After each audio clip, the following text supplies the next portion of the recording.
பேரறிஞர் அண்ணாவின் 56வது நினைவு நாளை ஒட்டி முதலமைச்சர் மு.க.ஸ்டாலின் தலைமையில் அமைதி பேரணி வாலாஜா சாலையில் உள்ள அண்ணா சிலைக்கு அருகில் இருந்து தொடங்கியது. அதன் நேரலை காட்சிகளை பார்த்து வருகிறோம்.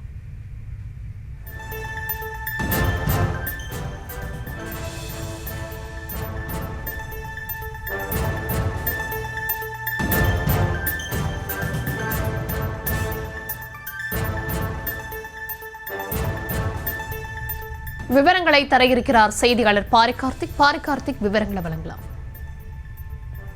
வணக்கம். பேரறிஞர் அண்ணா அவர்களின் 56வது நினைவு நாளையொட்டி தற்போது தமிழ்நாடு முதலமைச்சரும் திமுக தலைவருமான திரு மு.க.ஸ்டாலின் அவர்கள் தலைமையில் அண்ணா சாலை வாலாஜா சாலை சந்திப்பில் இருக்கக்கூடிய பேரறிஞர் அண்ணா சிலையிலிருந்து இந்த அமைதி பேரணியானது துவங்கி இருக்கிறது.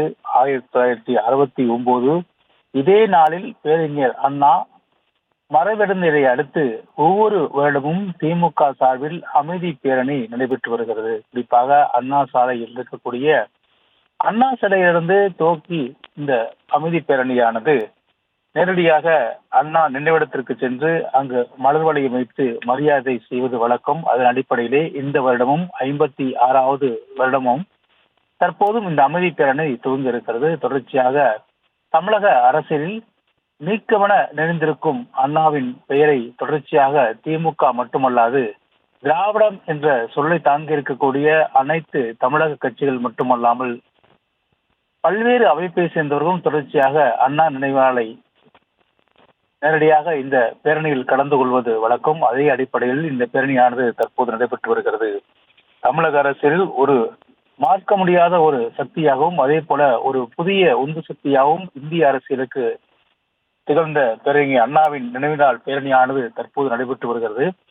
ஒரு பக்கம் திமுக சார்பில், அதாவது இந்திய அரசியலிலிருந்தே ஒரு காங்கிரஸ் அல்லாத ஒரு ஆட்சி இந்தியாவில் 2வது முறையாக பேரறிஞர் அண்ணாவால் மட்டும்தான் 1967ஆம் ஆண்டு சாத்தியப்படுத்தப்பட்டது.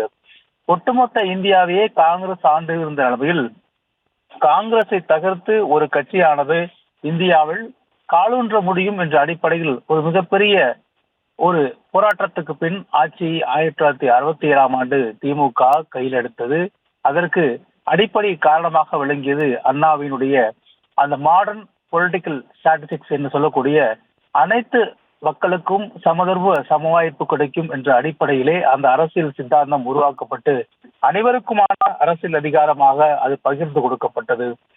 1967ஆம் ஆண்டு முதல் முறையாக தமிழகம் மட்டும்தான் இந்தியாவிலே இந்த ஸ்ட்ராட்டஜிக்ஸ் என சொல்லக்கூடிய இந்த குறிக்கோளை மையமாக கொண்டு அரசியல் கட்சி துவங்கப்பட்டு அதன் அடிப்படையில் ஆட்சியை பிடித்து அனைவருக்குமான அதிகாரமாக பேரறிஞர் அண்ணாவால் கொண்டு வரப்பட்டது.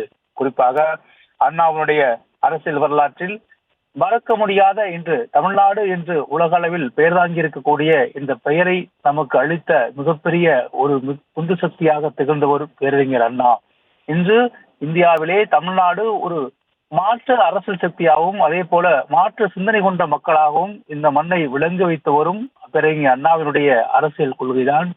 பேரறிஞர் அண்ணா அரசியல் ரீதியாக சொல்லும் பொழுது என்னுடைய இருமொழி கொள்கையும் அதே போல தமிழ்நாடு என்ற பெயரும் எத்தனை ஆண்டுகால இந்த மாநிலத்தில் நீடித்து நிற்கிறதோ, எனது கொள்கையில் எத்தனை ஆண்டு காலம் இந்த மண்ணில் இருக்கிறதோ அத்தனை ஆண்டு காலம் பேரறிஞர் அண்ணாவினுடைய ஆட்சி என்ற அடிப்படையிலே இந்த அண்ணாதுரைதான் நான் ஆட்சி செய்கிறேன் என்று பொருள் என்று கூறினார். அதே அடிப்படையில் தான் திமுக அதிமுக என இந்த 2 பெரு கட்சிகளும் தொடர்ச்சியாக தமிழகத்தை ஆண்டு வந்தாலும் அண்ணாவினுடைய கொள்கைகளை அடிப்படையாக கொண்டே பயணித்து வந்து கொண்டிருக்கிறது. எனவே அவர் கூறிய அந்த கூற்றுப்படி தற்போது வரை பேரறிஞர் அண்ணாவுடைய அந்த கொள்கையை வழிநடத்தான் ஒவ்வொரு ஆட்சியும் இருந்து கொண்டிருக்கிறது. பல்வேறு அரசியல் முரண்பாடுகள் மத்தியிலும் கூட தமிழ்நாடு இந்த அளவிற்கு கல்வி, பொருளாதாரம், தொழில் என பல்வேறு நிலைகளில் மேம்படுவதற்கு அடிப்படை காரணமாக இருந்தது 1967இல் அண்ணா விதைத்த அந்த இருமொழி கொள்கைதான்.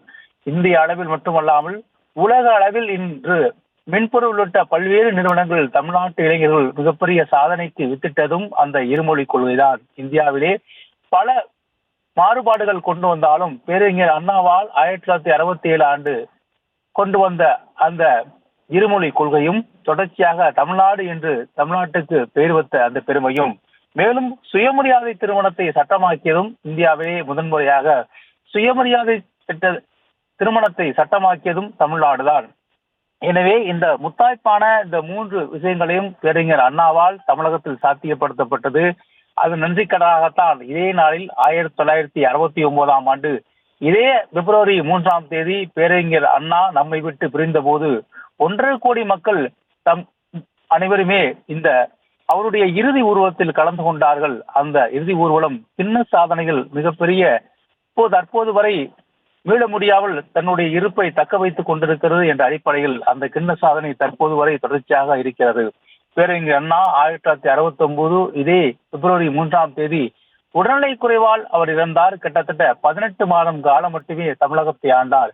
மேலும் அவர் இன்னொரு 4 ஆண்டு காலம் தமிழகத்தை ஆண்டிருந்தால் இன்னும் நிறைய விஷயங்கள் தமிழ்நாட்டுக்கு வந்து சேர்ந்திருக்கும், நிறைய திட்டங்கள் கொண்டு வந்திருக்கும், நிறைய கனவுகளோடு அரசியல் வந்து அவருக்கு 18 மாதம் காலம்தான் கிடைத்தது. அந்த 18 மாத காலத்தில் நிறைய நாட்கள் அவர் உடல்நிலை சரியில்லாமல் தொடர்ச்சியாக மரணப்படுக்கையில் இருந்த நிலையிலும், மேலும் அவர் உடல்நிலை சரியில்லாமல் மருத்துவமனையில் சிகிச்சை பெற்ற நிலையுமே அதிகமாக தொடர்ந்தது. மிச்சம் இருக்கக்கூடிய அந்த நாட்களை வைத்துதான் முடிந்தவரை தமிழ்நாட்டுக்கு எந்த அளவுக்கு சிறப்பு செய்ய முடியுமோ அந்த அளவுக்கு சிறப்பு செய்தார்.